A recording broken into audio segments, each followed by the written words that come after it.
Programme night addition में हम आपको खुशामदीद कहते हैं। नाज़रीन, कोई ख़तरे की घंटी नहीं बज रही। मीडिया में सिर्फ स्टॉक एक्सचेंज की जो सूरत हाल है ये काफ़ी ख़राब नज़र आ रही है, लेकिन हकीकत में ऐसा कुछ भी नहीं है। ये कहना था आज वज़ीर ख़जाना असद उमर का। तहरीक इंसाफ की हुकूमत आने के बाद शहरों में तब्दीली आने के अलावा हमें मुल्की हालात में अभी तक कोई अमली या इनकलाबी तब्दीली नज़र नहीं आई। किसी भी मामले को लेकर हुकूमत की कोई भी पॉलिसी अभी तक वाज़े नहीं हो पाई है। पहले IMF ना जाने का ऐलान किया गया, फिर IMF चले गए, फिर वज़ीर आज़म का बयान आया कि ज़रूरी नहीं कि हम IMF से कर्जा लें, और आज असद उमर का ये बयान सामने आता है कि कोई ख़तरे की घंटी नहीं बज रही।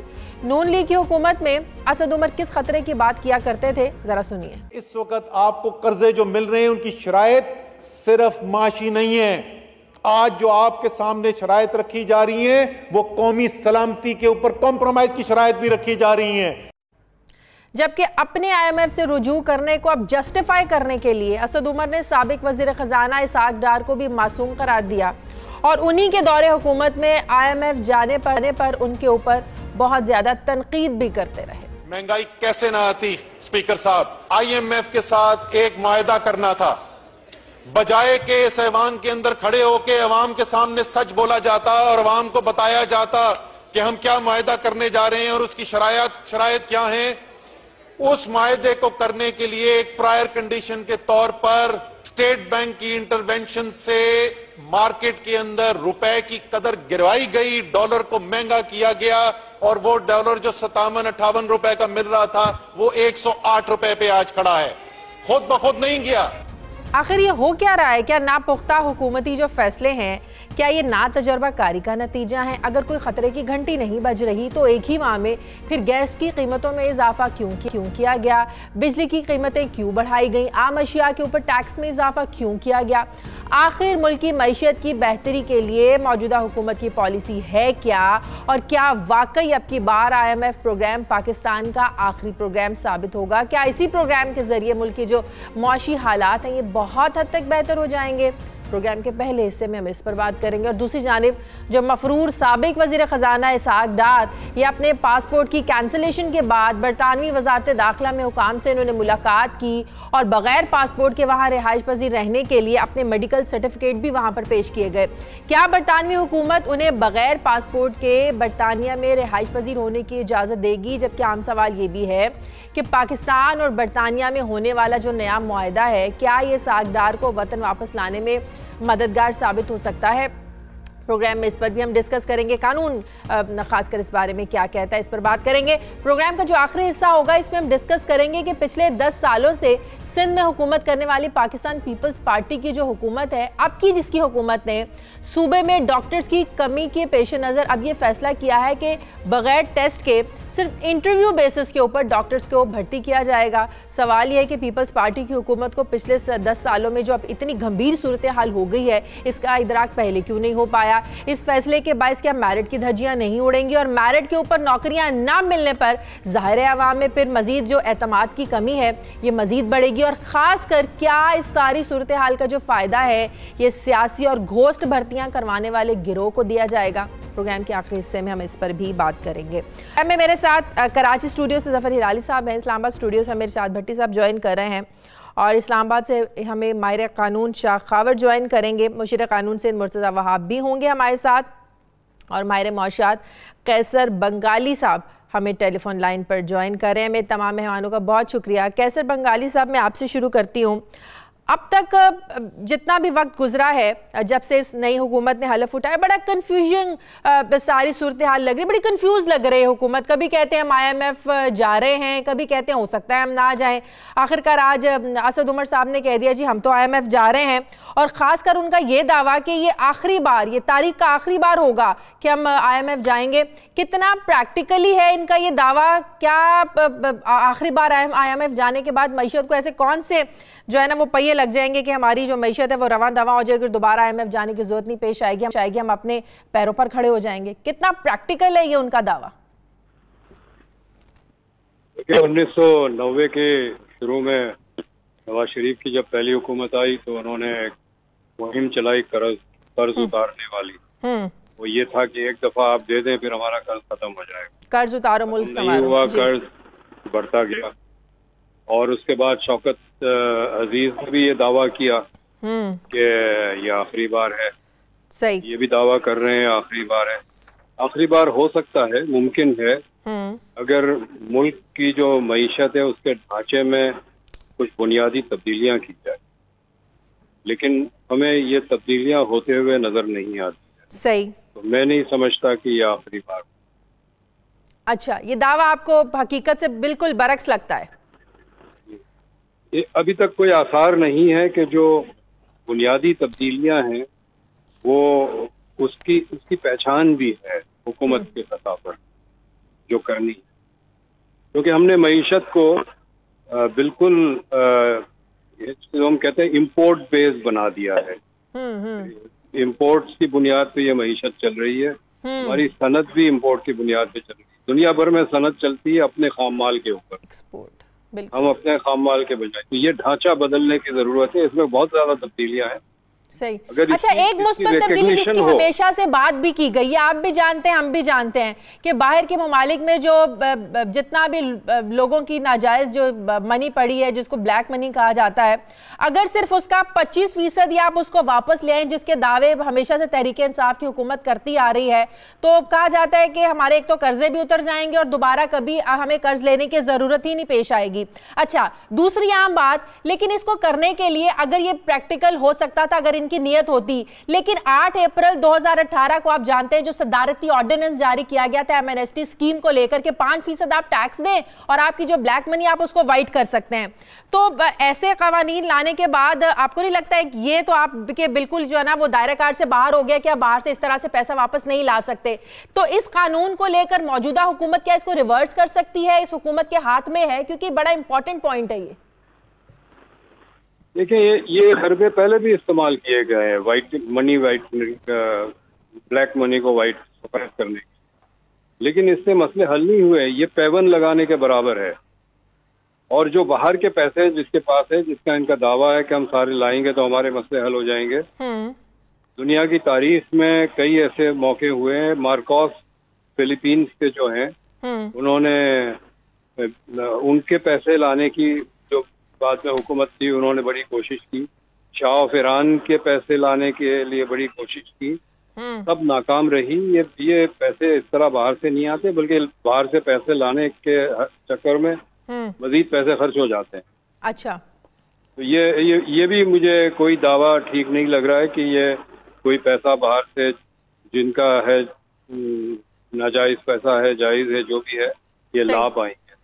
अच्छा, एक और बड़ी आम बात कि प्राइम मिनिस्टर साहब 1 महीने के बाद अब दूसरा दौरा सऊदी अरब में करने जा रहे हैं अगले हफ्ते, जो फ्यूचर इन्वेस्टमेंट वहाँ पर इनिशिएटिव जो कॉन्फ्रेंस हो रही है उसमें शिरकत के लिए लेकिन जो कॉन्फ्रेंस है वो तो सऊदी अरब में इन्वेस्टमेंट के लिए हो रही है ना, लेकिन हम तो चाहते हैं कि सऊदी अरब यहाँ पर आकर इन्वेस्ट करे।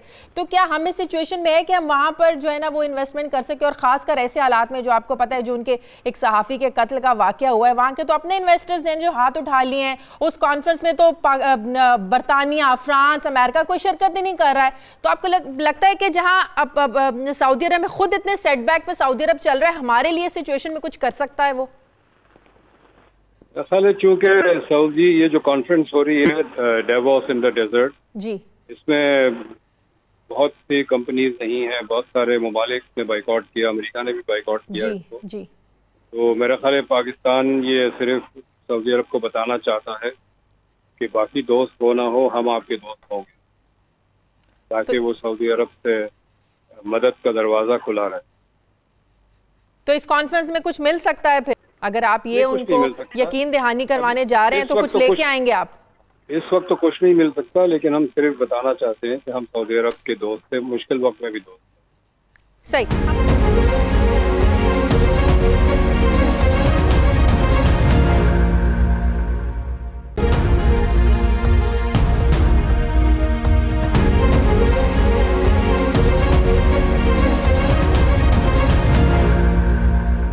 हिलाली साहब, आज वज़ीर आज़म इमरान खान ने कुछ सहाफ़ियों से मुलाकात की और कहा कि हमसे कुछ गलतियां हुई। वो ये हुई कि हम नहीं अपने लोगों को बता सके, एक कम्युनिकेशन गैप रहा, हम कम्युनिकेट लोगों को नहीं कर सके कि हम कितने बुरे हालात से गुजरे हैं। गुज़श्ता 10 सालों में इकॉनमी को किस तरीके से मिसमैनेज किया गया। 6000 अरब का जो कर्जा था वो बढ़ाकर उसको 30,000 अरब कर दिया गया।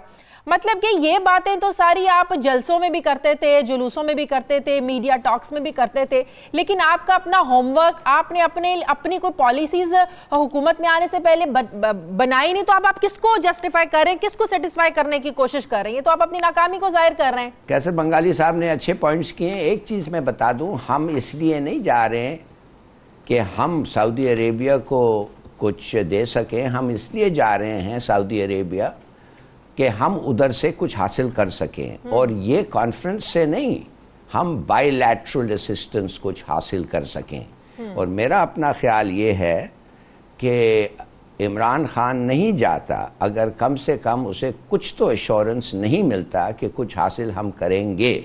मगर अनफॉर्चुनेटली लेकिन अब सिचुएशन डिफरेंट हो गई है ना, जब मुख्तलिफ ममालिक ने, कंट्रीज ने बाइकआउट कर दिया, वो एक सहाफ़ी के कत्ल की वजह से हालात इतने ज़्यादा बदल गए कि उनकी अपनी कंपनीज ने जब इन्वेस्ट करने से इनकार कर दिया, अपना पैसा निकाल लिया, तो अब तो हालात थोड़े से डिफरेंट हो गए हैं। नहीं, मगर हम तो नहीं जा रहे थे ना कि दूसरे मुल्क जो आ रहे थे उस कॉन्फ्रेंस में सऊदी अरेबिया के अंदर इन्वेस्ट करने, हम उनको तो मिलने नहीं जा रहे थे। हम सिर्फ अपनी प्रेजेंस देख रहे थे। हमने क्या उन लोग जो इन्वेस्ट कर रहे हैं सऊदी अरेबिया साथ, वो तो they are not concerned about Pakistan. हम जा रहे हैं बायलैटरल टॉक होने के लिए, और वो बायलैटरल एक अश्योरेंस मेरे ख्याल में शाजिया दिया गया था। अच्छा। और वो बायलैटरल अश्योरेंस पे अमल होता। मगर अब ये जो जर्नलिस्ट का केस आ गया है, अब पता नहीं क्या होगा। मगर फिर भी मैं समझता हूं हमें उम्मीद रखना चाहिए, इसलिए कि ये जो सेकंड विजिट है इमरान खान का, एक से तो खाली हाथ आ गया, अब अगर फिर जाके खाली हाथ आ जाए तो फिर मेरे ख्याल में लोग सोचेंगे कि ये हो क्या रहा है। तो मैं सिर्फ ये एक अपना ओपिनियन देना चाहता था जो कैसर बंगाली ने कहा, और अदरवाइज ही वाज करेक्ट। मुझे असद उमर के तकरीर आज जो FPCCI के सामने हुआ था, उसमें एक चीज़ अच्छा लगा, उन्होंने लिंक किया सिक्योरिटी और इकोनॉमिक पॉलिसी का। बिल्कुल सही किया, बल्कि मैं समझता हूँ सिक्योरिटी से ज़्यादा इकोनॉमिक पॉलिसी इम्पोर्टेंट है। क्यों?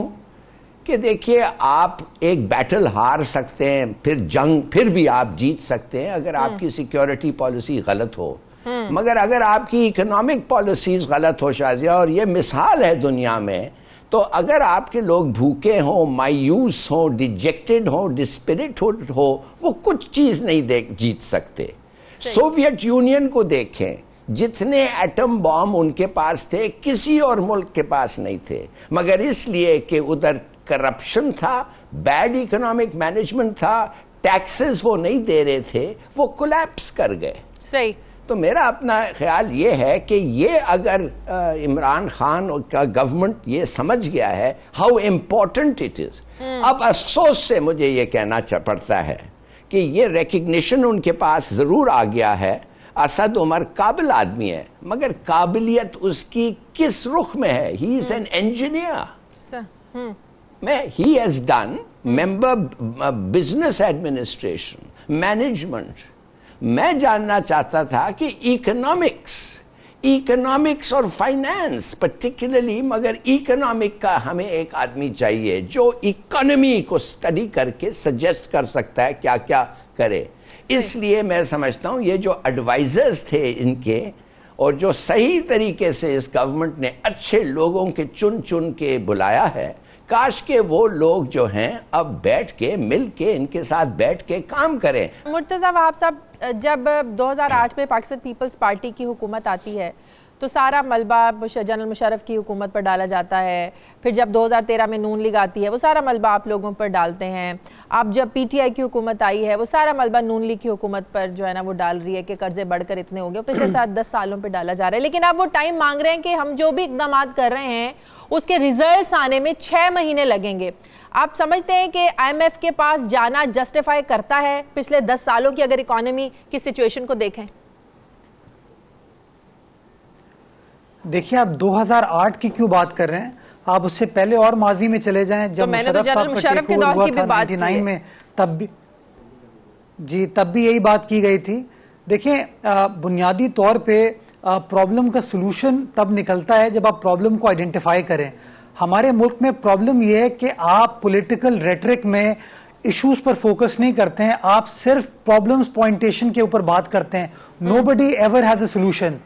आपको याद होगा जब हमारी गवर्नमेंट खत्म हुई थी और इलेक्शन के ज़माने में यही PMLN की गवर्नमेंट थी, मियाँ नवाज शरीफ थे, मियाँ शहबाज शरीफ थे, वो ये कहते थे टेलीविजन चैनल्स पे अपने जलसों में कि हमारी गवर्नमेंट को आने दीजिए, 3 महीने में हम लोड शेडिंग खत्म कर देंगे, 6 महीने में लोड शेडिंग खत्म कर देंगे, 1 साल में लोड शेडिंग खत्म कर देंगे। लेकिन जब उनको इख्तिदार दे दिया अल्लाह ताला ने और वो आ गए, वजीर आजम बन गए, तो आपने देखा कि वो लोड शेडिंग का मसला उस तरह हल नहीं कर पाए। लेकिन आपके दौर से बहुत कम हो गई थी कि जी जो लोड शेडिंग आपके दौर में होती थी 2008 से 2013 में, वो बहुत कम हो गई थी। नहीं, करेक्शन कर देना साथ। मैं एक्चुअली कुछ और कहने की कोशिश कर रहा हूं, अगर आप इजाजत दें। तब उन्होंने अवाम के सामने ये बात रखी कि जी हमें अंदाजा नहीं था कि सिचुएशन इतनी खराब है। अब उनकी गवर्नमेंट आ गई, 5 साल तक पाकिस्तान तहरीक-ए-इंसाफ बार बार कहती रही कि तमाम पॉलिसीज गवर्नमेंट की गलत हैं, PMLN गवर्नमेंट की गलत हैं, इसहाक डार की पॉलिसीज गलत हैं। हमारे पास हर प्रॉब्लम का सलूशन है, हमारे पास अच्छी टीम है, हम प्रॉब्लम्स को समझते हैं, हमें इख्तिदार में आने दें, we will solve all our problems. उनको इख्तिदार दे दिया गया, 60 दिन हो गए, अभी तक इस हुकूमत के पास ये क्लैरिटी नहीं है कि आया IMF के पास जाना है नहीं जाना। वजीर आजम एक रोज कहते हैं जी मैं मर जाऊंगा, IMF नहीं जाऊंगा, वजीर खजाना कहते हैं नहीं जी वी आर कंसिडरिंग इट, बाकी वज़रा कुछ और कहते हैं वी आर कंसिडरिंग इट। फिर वजीर खजाना साहब फरमाते हैं कि जी हमारी IMF से बातचीत हो गई है and we are moving towards IMF। वजीर आजम साहब 2 या 3 रोज पहले फिर फरमाते हैं कि जी हम IMF के पास नहीं जा रहे।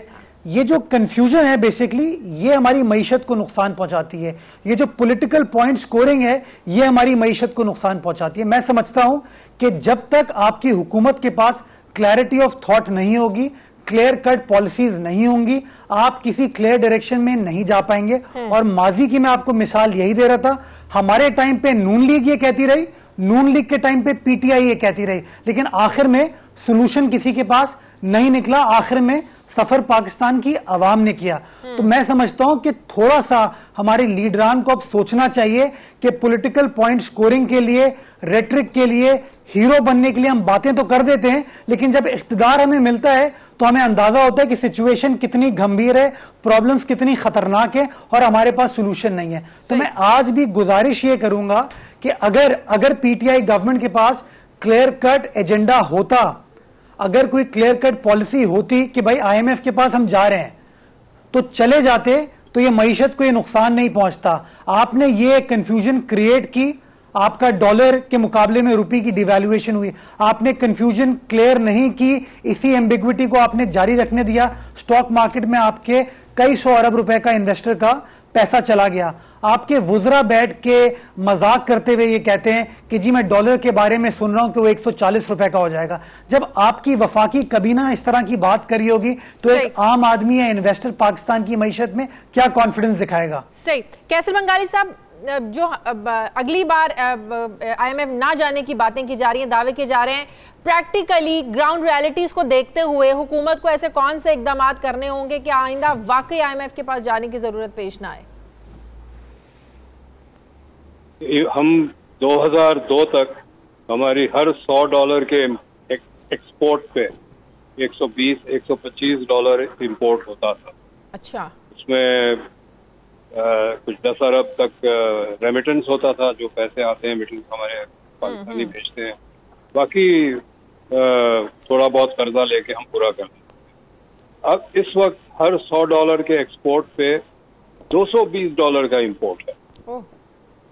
तो ये जो हमने अपने सारे इंपोर्ट के दरवाजे खोल दिए हैं और एक्सपोर्ट बढ़ नहीं रहा बल्कि गिर रहा है, तो खसारा तो बढ़ता जाएगा। ये प्लग करने की जरूरत है। ये जो हेमरेज हो रहा है मईशत में, इसको प्लग करने की जरूरत है। इसमें कई इकदाम चाहिए, ऐसा नहीं है कि एक दो इकदाम के लिए आप समझते हैं कि इस हुकूमत के पास भी इकोनॉमी एक्सपर्ट्स की कमी है, जिसकी बात अभी हिलाली साहब भी कर रहे थे? देखिए मुल्क में बहुत एक्सपर्ट्स हैं, ऐसी बात नहीं है कि नहीं, बड़े काबिल लोग हैं यहाँ पर। नहीं, हुकूमत के पास वो मुल्क में तो है, इन्होंने कितने रखे हैं? पॉलिटिकल विल चाहिए और ये चाहिए कि हाँ हम ये हमारे मसले हैं और ये हमने करना है। लेकिन इसके लिए मैं नहीं देख रहा कि किसी जगह पे, माजी की हुकूमत में भी नहीं था, आज भी नहीं है, कोई वो एहसास नहीं है कि हमें करना क्या है। अच्छा, एक और बड़ा अहम सवाल, ये जो 50 लाख घर बनाने की बात हो रही है, ये कितना आपको प्रैक्टिकल और हकीकत पर मबनी ये लगता है? अगर आप 50 लाख घरों की तामीर की बात करें, इसका मतलब ये है कि आपने एक साल में 10 लाख घर बनाने हैं। एक साल में 10 लाख और एक महीने में तकरीबन आपको 83,500 घर बनाने हैं। एक महीने की बात कर रही हूँ। तो ये आपको लगता है कि ये इम्प्लीमेंट हो सकता है, ये दावा 50 लाख घर? ये वाकई बहुत बड़ा नंबर है, आप बिल्कुल सही कह रहे हैं।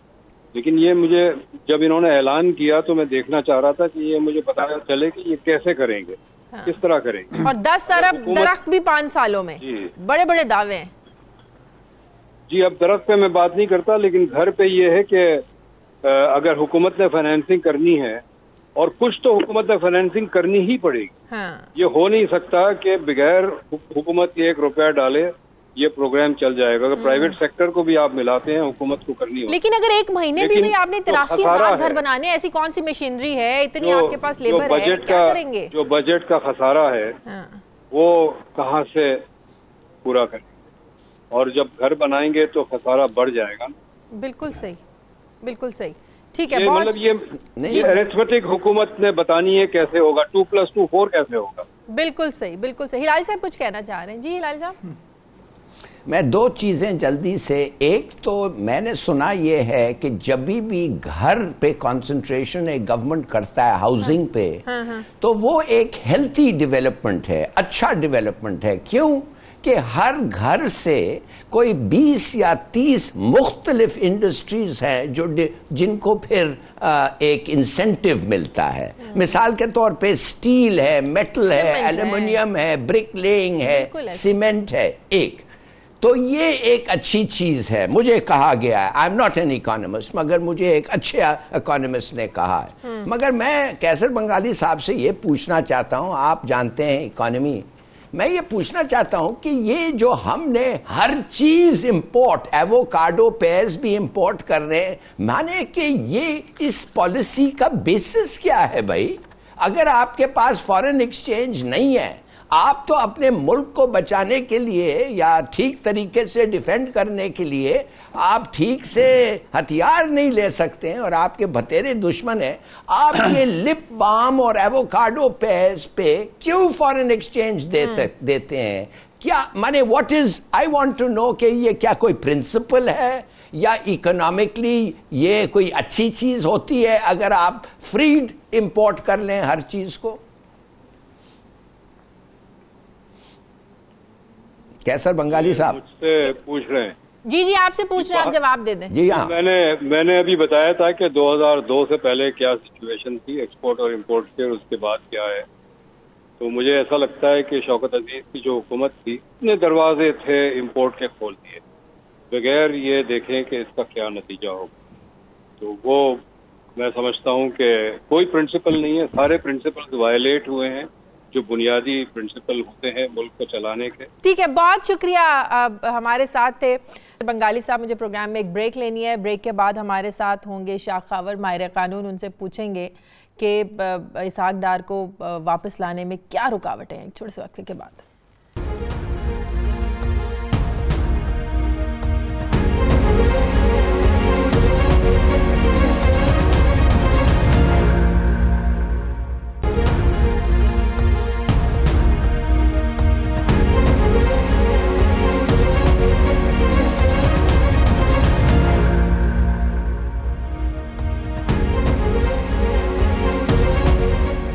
ब्रेक के बाद खुशामदीद। साबिक वफाकी वज़ीर ख़जाना इसहाक डार, जिन्हें आमदन से ज़्यादा असासे रखने के मुकदमात का सामना है, जो आखिरी बार 23 अक्टूबर 2017 को नायब अदालत में पेश हुए, उसके बाद कई बार बुलाया गया, लेकिन वो इलाज की गर्ज से लंदन में रह रहे हैं, जो अक्सर लंदन की गलियों में घूमते हुए नज़र आते हैं। उनके नाकाबिल ज़मानत वारंट गिरफ्तारी भी जारी हुए, लेकिन उन्होंने इसको संजीदगी से नहीं लिया।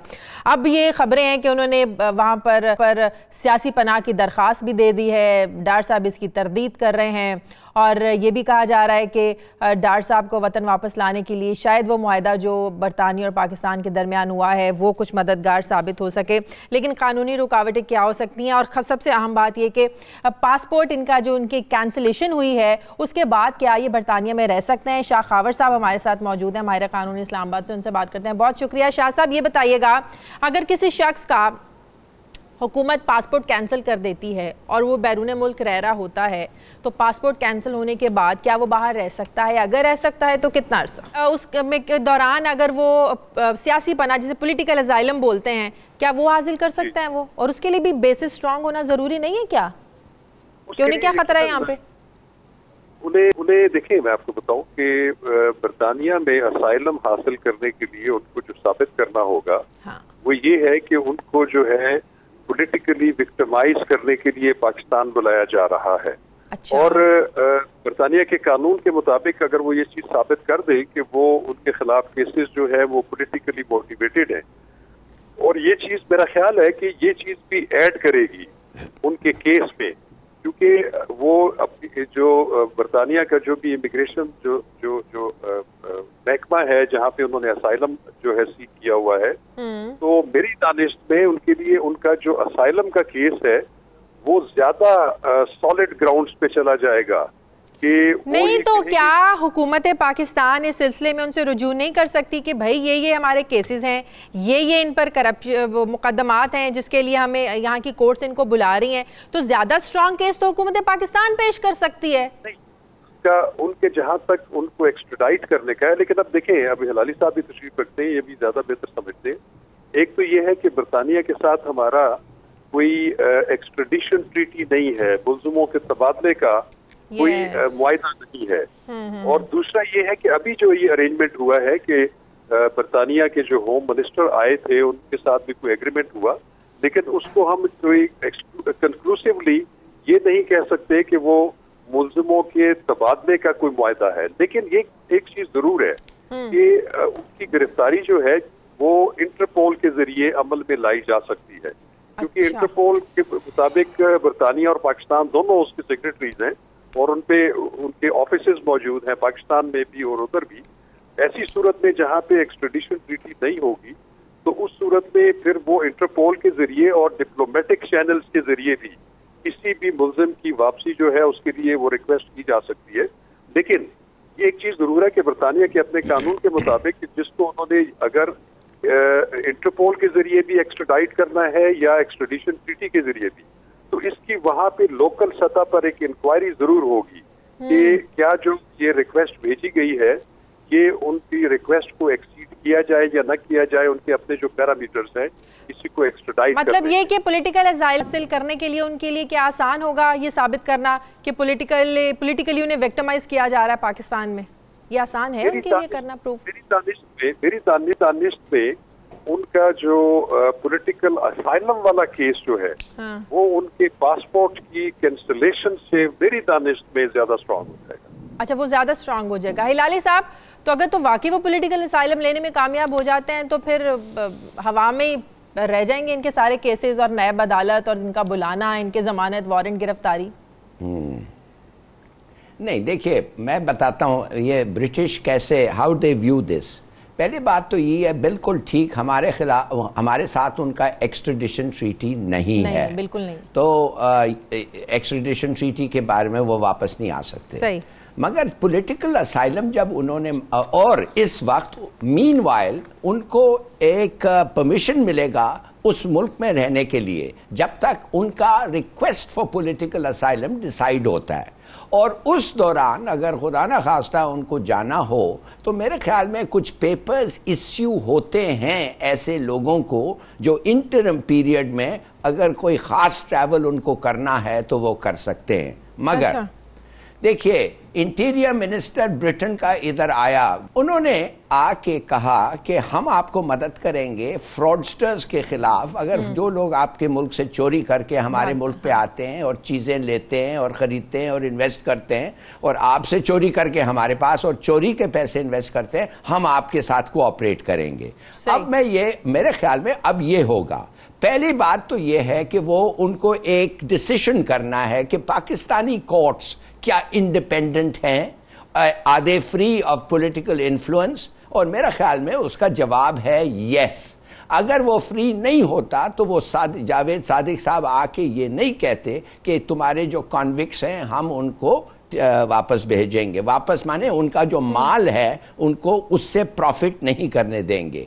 तो हमारा एविडेंस इधर बड़ा स्ट्रांग है। तो ये टाइम लगेगा, इन दौरान में उनको परमिशन मिलेगा ठहरने के लिए, मगर there is a really good chance, अगर ब्रिटेन ये करना चाहती है कि इसको वापस भेजें इसको, देयर इज अ चांस, मगर इज 50-50। शाह खावर साहब, जाते जाते सिर्फ एक बार फिर से क्लियर कर दीजिए कि इसहाक डार को वतन वापस लाने का एक वाहिद ही हल इंटरपोल है, इसके अलावा कोई हल नहीं। वो सियासी पनाह भी ले सकते हैं, बकौल आपके उनका केस वहाँ पर ज़्यादा स्ट्रॉन्ग बन भी सकता है, वो ये साबित भी कर सकते हैं कि पॉलिटिकल विक्टिमाइजेशन उनके साथ हो रही है पाकिस्तान में, तो सिर्फ एक वाहिद रास्ता है इंटरपोल। बिल्कुल, बज़ाहिर तो ऐसे ही लग रहा है। सही, ठीक है, बहुत शुक्रिया शाह खावर साहब प्रोग्राम में हमें वक्त देने के लिए। मुझे प्रोग्राम में एक ब्रेक लेनी है, बाद जब वापस आएंगे तो बात करेंगे कि आखिर सिंध में इतनी क्या इमरजेंसी आ गई कि डॉक्टर्स को इम्तिहानात लेने के बजाय सिर्फ इंटरव्यू बेसिस पर आप भर्ती कर रहे हैं, और इसका फैसला भी हो गया है। सिंध की जो काबीना है उसने मंजूरी भी दे दी है।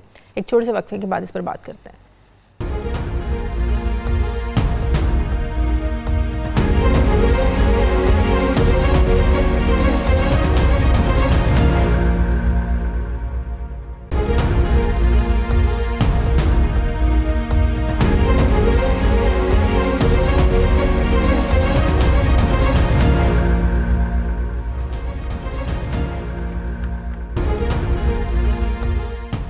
ब्रेक के बाद खुश आमदीद। मेरे साथ टेलीफोन लाइन पर secretary general Pakistan Medical Association doctor Qaiser Sajjad साहब मौजूद हैं, उनसे बात करते हैं। बहुत शुक्रिया डॉक्टर साहब।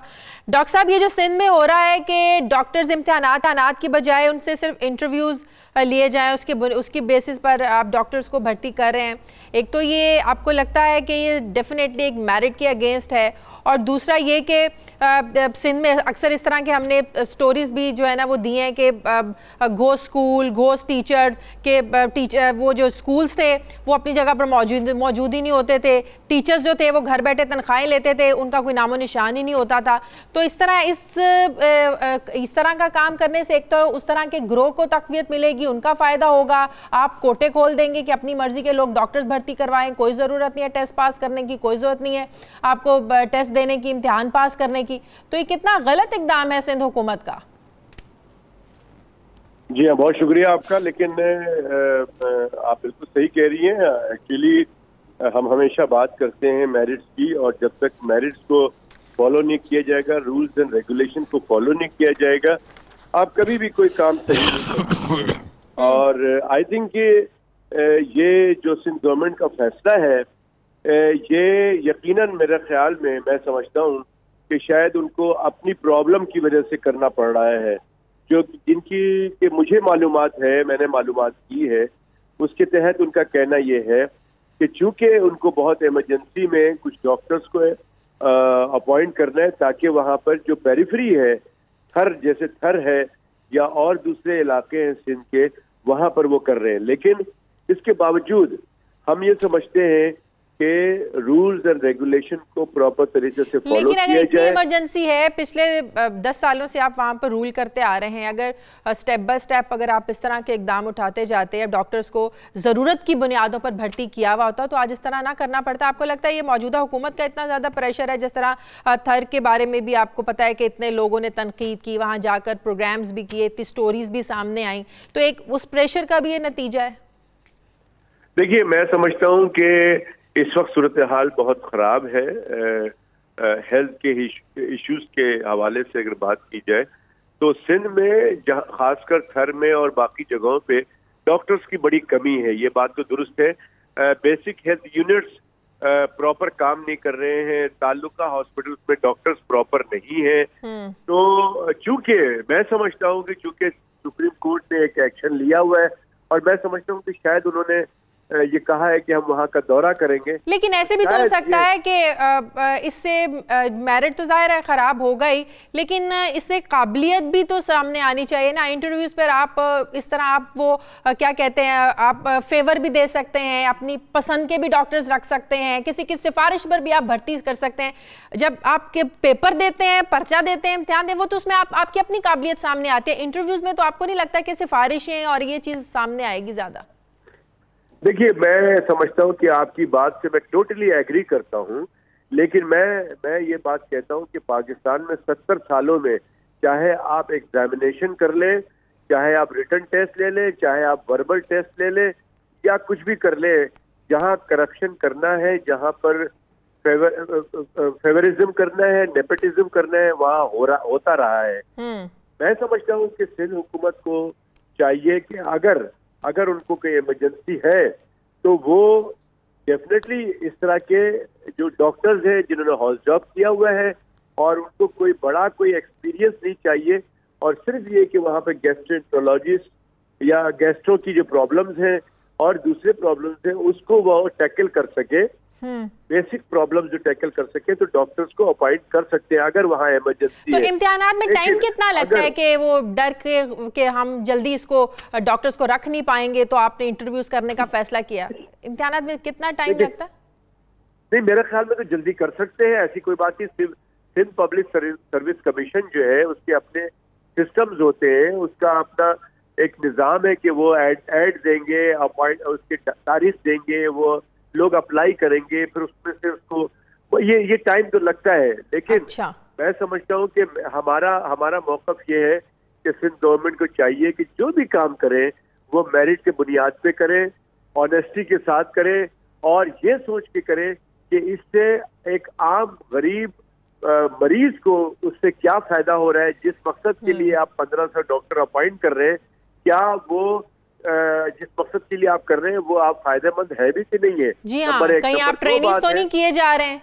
ट्रेनिंग भी इसमें बहुत आगे आएंगे। ट्रेनिंग नहीं किए जा रहे हैं। और अगर आपने इस तरह से इस 70 साल में अगर आप लोगों ने नहीं सीखा, हमारे पॉलिटिकल पार्टीज ने, हमारे लीडर्स ने अब तक नहीं सीखा और वही काम किया जिस तरह के आप कह रही है कि ये 1500 डॉक्टर्स किसी MNA के, किसी MPA के कहने पे अपॉइंट किया गया, और अगर वो काबिलियत उसकी कुछ भी नहीं है, तो मैं समझता हूँ कि पाकिस्तान के गरीब आवाम के लिए बहुत बड़ी ज्यादती होगी। बिल्कुल। और मैं इसको अच्छा नहीं समझता, लेकिन मेरे ख्याल में सिंध गवर्नमेंट को थोड़ा सा मार्जिन देना चाहिए और मैं उम्मीद करूंगा कि वो मेरिट की बुनियाद पे ये अपॉइंट करेंगे अगर इमरजेंसी उनको चाहिए, और बाद में वो उसका रिटर्न टेस्ट लेके उसको परमानेंट कर दे, लेकिन वो भी फौरी तौर पे करें तो ये एक अच्छा इक़दाम होगा। लेकिन अगर उसमें करप्शन शामिल होगा, किसी चीज में सिंसियरिटी, ऑनेस्टी और डेडिकेशन और शामिल नहीं होगा, उसमें प्रॉब्लम्स आएगी जो कि 70 सालों में पाकिस्तान में हम भुगत रहे हैं। मेरा ख्याल है कि वक्त आ गया है कि हम ईमानदारी से काम करें। सही जी हिलाली साहब, कमाल है जी, कमाल है। इसको ये मुराद अली शाह बैठ के 1500 डॉक्टर्स को इंटरव्यू कर रहा है। ये स्पेशलिस्ट को बिठाएं, एग्जाम करें, उसी दिन मार्क करें। भाई आपने बिल्कुल अच्छे सवाल पूछा, ये स्पीड अप क्यों नहीं हो सकता है? ये स्पीड अप इसलिए नहीं हो सकता है कि रिश्वत नहीं मिलेगी। इसको खत्म करें। ये स्ट्रॉन्ग पॉइंट है डॉक्टर साहब के मुराद अली शाह साहब किन बेसिस पे डॉक्टर्स का इंटरव्यू कर रहे हैं, उन्हें क्या पता हो? देखिए, मुझे नहीं मालूम कि मुराद अली शाह साहब डॉक्टर्स का इंटरव्यू कर रहे हैं। अगर एक डॉक्टर क्वालिफाइड डॉक्टर है और उसने हाउस जॉब किया हुआ है, तो मैं नहीं समझता कि वहां पर जहां प्रॉब्लम है वहां पर कोई स्पेशलिस्ट की जरूरत है। हाँ, घर में गायनेकोलॉजिस्ट और पीडियाट्रिशियन की जरूरत है, वहाँ स्पेशलिस्ट की जरूरत है। चाइल्ड स्पेशलिस्ट की खास तौर पे, चाइल्ड स्पेशलिस्ट थर में जी, पीडियाट्रिशियन, मैंने कहा कि चाइल्ड स्पेशलिस्ट या पीडियाट्रिशियन की जरूरत है और गायनी की डॉक्टर की जरूरत है। लेकिन अगर डॉक्टर्स का इंटरव्यू मुराद अली शाह साहब कर रहे हैं, मेरी नॉलेज में नहीं है, अगर मुराद अली शाह साहब कर रहे हैं तो ये कोई अच्छा इक़दाम नहीं है। मैं समझता हूँ कि डॉक्टर्स का इंटरव्यू कोई डॉक्टर्स या उसकी कैलिबर को जांचने के लिए कोई डॉक्टर्स ही होना चाहिए, नंबर 1। नंबर 2 बात ये कि हिलाली साहब जो कह रहे हैं कि स्पेशलिस्ट मैं नहीं समझता कि हर जगह पे स्पेशलिस्ट की जरूरत है। सही, ठीक है। बहुत शुक्रिया डॉक्टर कैसर से हमारे साथ थे। साहब आपका बहुत शुक्रिया, तमाम मेहमानों का बहुत शुक्रिया। प्रोग्राम का वक्त खत्म हो गया। नाइट एडिशन के लिए आपकी जगह नाइट एडिशन के लिए आप फीडबैक दीजिए। आपसे मुलाकात होगी कल। अल्लाह हाफिज।